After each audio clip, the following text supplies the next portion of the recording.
Hi guys, welcome to Windsome Cottage Garden. My name is Hannah and I'm so glad that you decided to join me today.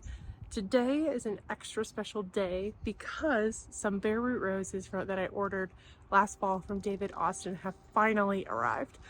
I've been tracking the shipment for days. It was supposed to be delivered 3 days ago, and then it was supposed to be delivered 2 days ago, and then it was supposed to be delivered yesterday, and today it finally arrived. So, of course it is arriving when I am headed out the door. So I'm going to do this video in two parts. Today I'm going to quickly show you how I plant these in the ground and in pots, because 5 of them are actually going up to the cottage, and I'm not going to be at the cottage for a little while, so I'm going to pot them up in pots, and then we will move them to their final location a little later this season. And then I have one that is going in my garden here in the city that you'll also get to see get planted today. So first things first, I wanted to show you when you're planting bare root roses, how deep you should plant them. So there's 5 different roses going up to the cottage. This is the first of them. It's the smallest of the ones we got. This is Princess Alexandria of Kent, which I believe is a really pretty pink rose. When you put them in pots, you want one about this size. Sometimes I've had bare root roses that are so much bigger that you need a massive pot. This is the smallest, but I'm grateful that it's easily manageable. I've already put some soil in here. You can see I've kind of created a cone shape inside the can that will help me put the roots around it and then pack it in around it. One other thing I wanted to show you is what the structure looks like when you buy a bare root rose. These are the roots. This is not an own root rose. I do have one that is. So this is the graft, roots, and then the canes. It's a little dirty right now, but this is part of the canes. From what I understand, David Austin has a video, which I'll actually link here, but you want to actually put the graft under and a little bit of this showing. So I'm going to plan to have the soil right about here, and I could even probably go up to about there, but I know I'm going to be putting some mulch around it, so I'm going to do it just a tiny bit shallow. The other thing you're going to see me do, the ever delightful Biotone starter fertilizer. When I buy bare root plants, I add a little to the pot if I'm potting them, and then I'll also add it to the ground later. And because I have it, I'm going to sprinkle them with this. I already had this from a plant that I bought a couple years ago. I don't even know if they're still effective, but I know they're not going to harm it. So what I'm just going to do over the pot is just sprinkle the roots, and this is supposed to help stimulate root growth. Now I'm going to ease it into the pot, carefully kind of bending. I want it central, but you can see these are pliable. So I'm just going to kind of spread them around and down as best I am able. It's not going to be the most central, but it's going to be in there about like that. It's in there pretty well.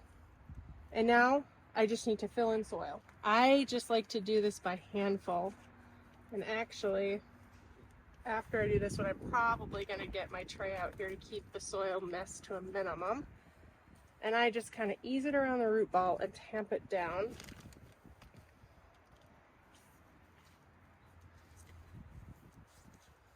So it's in here nice and neat. Still got a ways to go.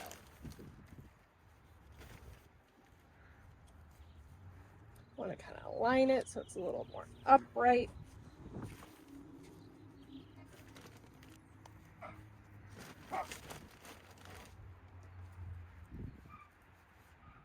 No need for extra seeds. Okay, and I think if you looked at this, you can see that that root graft is completely covered, and I've got just a little bit of this stalk showing. The last thing I'm going to do at the very end that you'll see with all of them is I'm going to water this in well so it settles. If I need to add a little more soil at that point, I will, but that will help make sure there's no air pockets in here. Now that's really how you pot them up. Okay, so I'm just going to pot up the rest of the roses that are going up to the cottage, and then we will go plant the rose that is staying here.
sorted. I still have to water them. Don't worry, I haven't forgotten. But I do want to plant the one that's going in the ground first. This is a roll doll. I have it right down here. And what I'm going to do is dig the hole and then have you guys come close to show how I kind of judge how deep to go when it's in the landscape. So first things first, hole. If you look in the hole, you'll see that I did a similar to the pots, a little dome shaped thing. I don't know if I explained it, but really what that's to do is when you're putting the roots in, and this one I might need to go get a trowel and make some a little wider, you'll see there's a natural cone shape that once I get this down, it'll be about there. Now, this variety, my parents have one of these as well, had a very long, this is a grafted rose, and you can see this is the graft point. I really want it to be about here for the soil. So I need to get a hand tool and dig this a bit deeper. On my parents, it didn't go that deep, but we will rectify it when we plant it in the garden.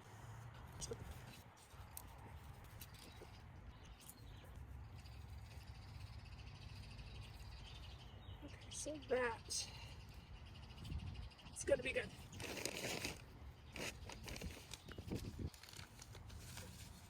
So as you can see, I redid it and now I have it just, if you come over this side, you can probably see that that cone shape I made is just fitting inside the natural cone shape of the rose. I also twisted it a tiny bit, mostly just to get it down. And another tool that's good when you're in the ground, not so much with pots, but use something like a bamboo rod or another thing you could use is the handle of a shovel, which is what I'm using. And that'll tell you where your hole is level. This is about the level of the ground, and that's gonna hit it about here. It's a little, I could go a little lower. Let's squish it on in.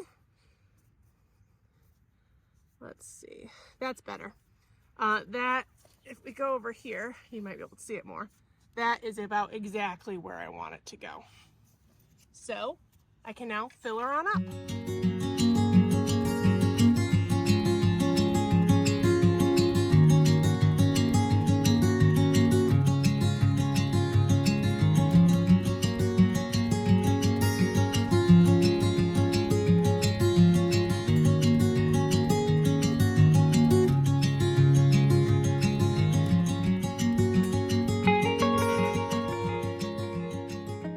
Hi guys, it is a few days later. As I think I told you, I actually got those in pots. I'd been waiting days for them to arrive. They arrived 4 or 5 days after they were supposed to. They were perfectly fine, but I had to pot them up and get mine in the ground. And then I left and went and visited my best friend for a few days. She lives a couple of hours away, so it was a delightful weekend with her. And Molly, who I'm not sure if she appeared in the video, she helped me tape it, but she was here house sitting and she made sure that everything was watered in well. After we talk about the varieties, I'll go quickly show you what mine is looking like, the one we planted in the ground. But I can't show you the pots because they're actually already at the cottage. My dad was here for a project. I'm going to do my best not to spoil. I don't know if it'll be the next video or the one after that, but some things shifted around in the yard that my dad was here doing, and he took all the pots that were going up to the cottage with him when they went. So they are there enjoying life. From all accounts, they're doing really well. I'll go check on them and get them planted soon and bring you guys along for that. But I did want to talk about the varieties that we did get from David Austin Roses. David Austin is a specimen like rose breeder. They originated in the UK and they're known particularly for like a many petaled rose. They have a huge variety of them, and I think in the US they're based in Texas, so the best way to get specific varieties is by purchasing bare root roses. You can sometimes find them in local gardening centers. My understanding of how that works, which admittedly is limited, is that most garden centers can only get a very limited tight number of varieties in quantity. So I know, like, I visit a couple different ones here and they had like 3 varieties, 1 climber and 2 general ones. I think a bigger one here had something like 5. It is still not the full range of what David Austin offers. The best way to be able to get that is by ordering bare root. And these, I think I may have mentioned, I actually ordered in October because you want to get, of last year. So you want to get your order in early to make sure that you can get the variety that you want, if that's something you like. I have 3 David Austin roses. Well, technically 4. I have 3 varieties of David Austin roses here in my yard that I bought bare root, and one that I did buy on impulse at a garden center, which hadn't been on my radar, but I really love. I love David Austin. I think that they're just such beautiful roses. Since roses do, you know, require a little bit more care than your average plant, why not make them spectacular and make them worth the investment of time? So I'm a huge fan. And there's some other breeders that are out there that are really good too. And I have some other roses. I think in this yard, I have a Peachy Keen rose from Proven Winners. It's the only other rose I have here now. But there's a couple at the cottage that I'd have to look up what their names are. So we just are David Austin family. What can we say? One of the things I also really like about David Austin's website, and this is in no way sponsored or anything like that. I'm a really small channel. This is just me loving them as a brand. You'll be able to sort them by zone. They also rate things by how many petals they have, if they're highly fragrant, how they are to disease resistant, and the like. There's a lot that you can do. They've got a really great website, and I would highly encourage you to check it out, though it is easy to quickly buy them. They just look so good. And I am a sucker for the many petaled varieties. So speaking of sucker for many petaled varieties, let's go over the ones that we're adding to our gardens this year. And we ended up buying 6 different roses, but only 4 types. The one I have here, I think I mentioned earlier, is a rolled doll, and I'll pop pictures up here as well. It is just a beautiful apricot-y rose. It is one of my favorites. I haven't had this in my yard here, but it is one that I have often admired and decided if I was going to add one, this was definitely going to be the one that I would add. It will get about 4 foot by 4 foot tall and wide, and it also is a zone 5 through 11 in the US, and I'm in the city. I'm in zone 5B, the cottage we're zone 6. So both of those are set to go. It was introduced in 2016 to the David Austin family and has a 55 petal count in one of its flowers. Something that I learned a couple years ago when I planted some David Austin roses is it might take a year or 2 for you to get to that 55 petal count. Sometimes the blooms that come your first year, which there will be blooms, aren't always as robust as they will when it has a larger root system. If you think about it, when you're getting these bare root plants, that first year, they're not only putting on growth and flowers, they're really building root structure to support and sustain the plant. So that petal count might seem a little low the first couple years, but it definitely picks up as the plants mature. And I should mention, I have one that we added here, and we also bought one for the cottage that will be making its home there. Next up, one that we bought for the cottage is the Princess Alexandria of Kent, which is a beautiful light pink rose that is actually known for its highly fragrant properties. It is a larger rose. It actually will get 5 feet tall by 4 feet wide in its ideal location.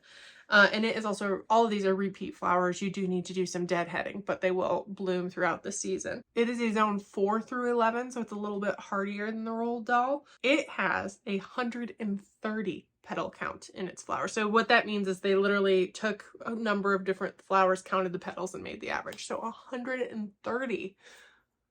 I'm so excited. It's got that classic full cup. The last shrub rose we bought from David Austin this year is a beautiful yellow flower called the Poet's Wife. Like the others, this one has a high petal count, and this one has 77. It is also highly rated for fragrance. I think Roald Dahl might be the only one that we bought this year that wasn't highly rated for fragrance. It has a medium tea scent, and honestly, I love the color of it. I actually have a couple of other roses here that I'll see if I can find some photos. We have the Bathsheba rose, which is like a very apricot-y pink color that is a climber and smells so good. I also have St. Swithin, which is a beautiful, like delicate light pink climber that also has a beautiful scent. And then I have one other one, but let me finish telling you about the Poet's Wife before we move on to talk to that. So the Poet's Wife It's a beautiful, strong, clear yellow that's got a large bloom and, as I said, 77 petal count. It's also a 4 foot by 4 foot plant, so similar size, and is a zone 5 through 11. We were thinking that one of the ones that we bought would go in a pot up on the deck. We do have at the cottage, we have another David Austin rose there. Oh, I'm gonna have to look it up. We have a Munstead wood rose, that's what it's called. I have one here in the ground. They have one in a pot that's overwintered beautifully. They took it off of the deck and put it into the garage, made sure to water it. They like having it up there because they spent a lot of time up there, and then the breeze brings the scent in gloriously. So we were thinking potentially putting one of the bare root roses we got in a pot at least for a year or two before moving it into the landscape. Not entirely sure if that's for sure going to happen, but the Poet's Wife is one that I think they were considering for that because it's rated as ideal for containers and pots. So any rose, it's hard to live indefinitely in a pot. It's possible if you're making sure to update it with like really great compost every year, giving it the nutrition it needs. We'll probably have these in pots for a number of years. My guess is 3 to 5, and then we'll move them into the landscape and potentially get another pot rose. So eventually I feel like you have to move them out just to give them a chance to live their full life. So the Poet's Wife is a beautiful yellow one. So we've got an apricot, a yellow, and a pink that we're excited about. And finally, the last variety of rose that we bought, which we actually bought 2 of, is a climber that's going to be going to the cottage, which is one that I have here, a Gertrude Jekyll. This rose is a more vibrant pink, and when I say it is possibly the best smelling rose that I have ever had or seen, I genuinely mean that. It just smells so good. It is such a strong scent. It's a prolific bloomer.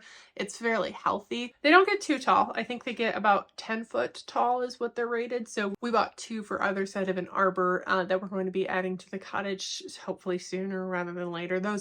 These 2 might stay in their pot a little bit longer, just as we get that space ready. It's not that arbor project. We have the arbor. We've had the arbor for a year, but it is on the project list, but it's not the next project or the one after that. So we'll get it in sometime. Now that we've got the roses, they'll probably happen a little bit sooner, but I'm really excited about them. I actually have the Gertrude Jekyll on my the arbor into my vegetable area, and it is just one of my favorites. My mom also loves it, and she was like, okay, if we're going to add an arbor with some roses, I want Gertrude Jekyll.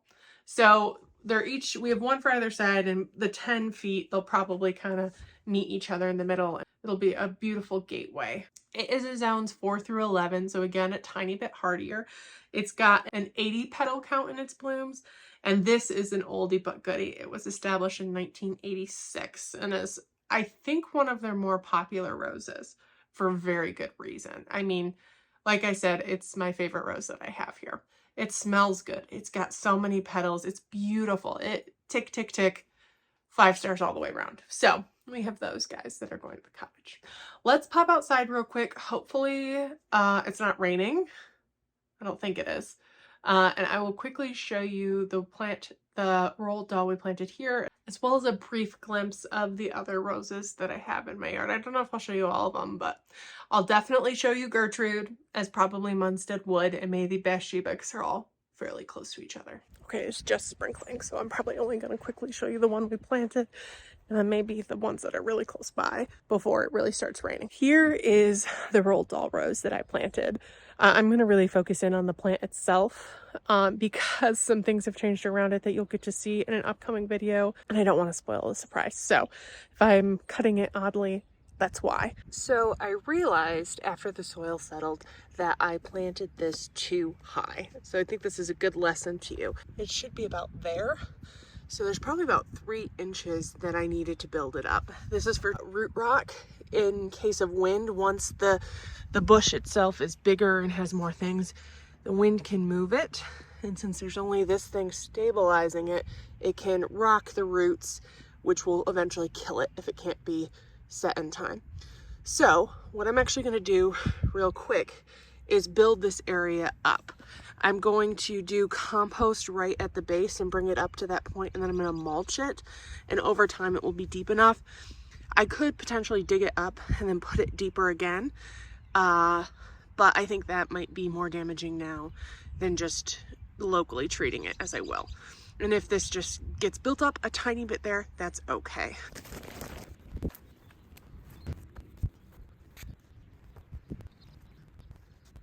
As you can see, it's a lot better depth now. And though this is a little raised, I have some stuff I need to kind of grade around it. And again, I'm trying not to show you what else is in this area. There's a weird dip here that I'll grade out, build up right there a little bit. And then this will be actually a lot more natural height. So I think that will be a lot happier. And I'm really glad that I noticed it right away rather than let it stay. While I'm here, this is the Munstead wood. I haven't pruned any of my roses yet this year. I am way behind. And I don't know if I'll do my normal pruning job. I might just kind of take care of some of the wild canes sooner rather than later, but it gets a little shorter. It's like a 3x3. So it's perfect for this spot, and it's got deep red roses, which I absolutely love and smell really good. And then that is my Gertrude Jekyll. Again, haven't pruned it. You can tell which side gets a little bit more sun. It provides a really pretty frame for the vegetable garden, which I'm going to be planting some stuff in, maybe even yet this week. You guys will probably see it in the next week or so. I really can't say it enough, but the Gertrude Jekyll is just probably my all-time favorite rose, to be honest. It just smells so good. I'm firmly of a belief that in addition to being beautiful, roses should smell. They should have a high fragrant and high, like, fill the senses, not just visually, but through your nose as well. Especially because they are a little pickier. They require a little more work. If you're going to be doing that, you got to have the reward. And I've smelled a lot of roses. I am definitely the person, whether I'm on the lookout for a rose or not, that anytime I visit a garden center or a big box store that has roses, when they're in bloom, I will go and smell every single rose and judge them on their scent. That's actually how I think I got I'm pretty sure it's Peachy Keen Rose from Proven Winners, because that's another one that just smelled so good I couldn't resist. So I'm digressing, but the moral of the story is I cannot recommend the Gertrude Jekyll enough. And oh, the rain is picking up a little bit, so I'm going to go inside. I think that's probably going to do it for this video. I'm really anxious to get the pots that are at the cottage in the ground. I'm thinking that'll probably happen in the next month and a half or so. As I said, the climbing roses that we bought are probably going to be the last ones to get planted, just because we have to assemble the arbor that they're going on first. If you ever thought about buying bare root roses, I would really encourage you to do it. It can be intimidating the first time. I know I was intimidated, but it's not that hard and not that scary. You just kind of gotta try it, and it's amazing to see, even in the first year, how quickly they'll grow.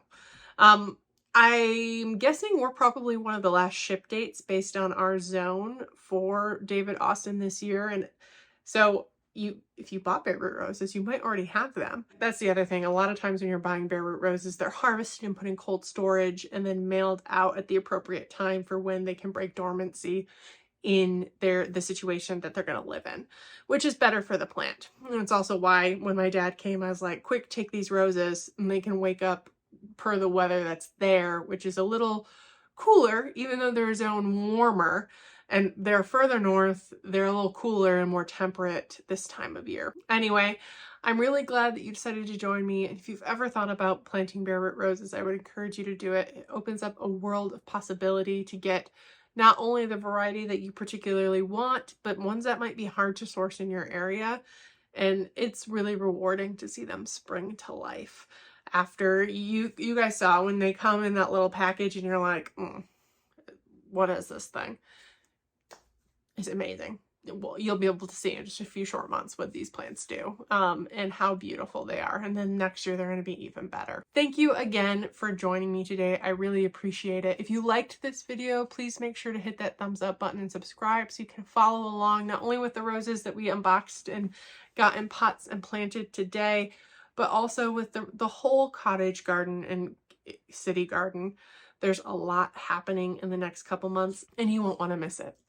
Again, I really appreciate you joining me today, and I can't wait to see you in the next video. Bye-bye.